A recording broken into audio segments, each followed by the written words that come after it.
жүрөк ээргип жазуучулук жарпыбыз. Туу чоккуну багындырып алдыңыз. Кыргыз туусун желбиретип салдыңыз. Кыргыз үчүн бир атак жаратып, кылымдарга өчпөс болуп калдыңыз. Өтүп жатат сиздин эскерүү күнүбүз.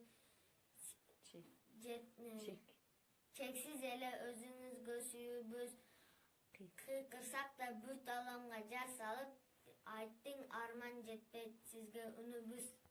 Ыйлап калды жазуучунун жүрөгү, туйлап калды учурап орду тогуз жоготууга. Кыргыздын боору ачып сыздап калды, суктанып талантынын таңгайкыга. Капамын шум ажалдын, Алла гана өкүнөм бир көрбөй калганыма.